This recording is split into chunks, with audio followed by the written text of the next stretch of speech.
RBI की monetary policy committee ने 8 अप्रैल को रेपो रेट में बदलाव नहीं किया।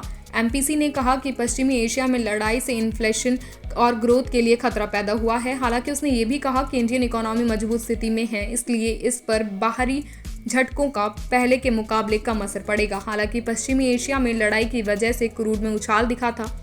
एक समय क्रूड का भाव $119.5 प्रति बैरल तक पहुंच गया था। मध्य पूर्व में सीजफायर के ऐलान के बाद 8 अप्रैल को क्रूड में बड़ी गिरावट आई। ओमिनी साइंस कैपिटल के सीईओ और चीफ इन्वेस्टमेंट स्ट्रेटेजिस्ट विकास गुप्ता ने कहा कि सीजफायर के ऐलान के बावजूद शॉर्ट टर्म में उतार चढ़ाव दिख सकता है। सीजफायर की खबर से 8 अप्रैल को शेयर बाजार में तेजी दिखी। सेंसेक्स और निफ्टी में 3% से ज्यादा उछाल दिखा। डॉलर के मुकाबले रुपए में भी तेजी आई। क्रूड में गिरावट भारत के लिए अच्छी खबर है। इसकी वजह यह है कि भारत अपनी जरूरत के 90% क्रूड का इंपोर्ट करता है। मीडियम और लॉन्ग टर्म चार्ट पर फेडरल बैंक के स्ट्रॉन्ग अपडेट दिख रहा है। चार्ट पर हायर टॉप और हायर बॉटम बनता दिखा है। 7 मार्च को क्लोजिंग के बाद इस शेयर ने बीते 3 हफ्तों का 273 रुपए का रेजिस्टेंस लेवल पार किया है। ये पॉजिटिव संकेत है। ये स्टॉक अपने 20 डे SMA के काफी ऊपर है, जो बुलिश ट्रेंड का संकेत है। RSI भी पॉजिटिव टेरिटरी में है।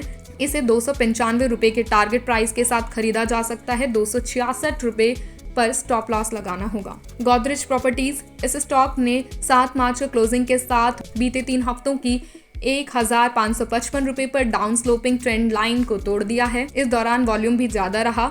इससे शॉर्ट टर्म में ट्रेंड पलटने का संकेत मिलता है। डेली चार्ट पर RSI ने भी पॉजिटिव डाइवर्जन दिखाया है। डेली और वीकली स्ट्रेंथ भी RSI पॉजिटिव टेरिटरी में होने का संकेत दे रहा है। इस स्टॉक को 1800 रुपए के टारगेट प्राइस के साथ खरीदा जा सकता है। 1500 रुपए स्टॉप लॉस लगाना होगा।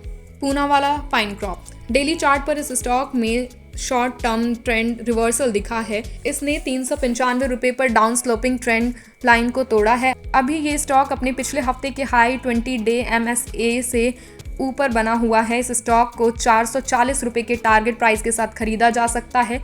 385 रुपए पर स्टॉप लॉस लगाना होगा। SBI, इस स्टॉक में रिवर्सल के शुरुआती संकेत दिखे हैं। इस स्टॉक में जून 2024 से ही बार बार एक जैसे प्राइस बिहेवियर देखने को मिला है। ये ट्रेंड में बदलाव का संकेत है। आमतौर पर तेजी का सफर शुरू करने से पहले इसमें 15 से 22% का रेंज में करेक्शन दिखता है। ऐसा लगता है कि हालिया रिट्रेसमेंट पूरा हो गया है। इस शेयर को 1102 रुपए के टारगेट प्राइस के साथ खरीदा जा सकता है।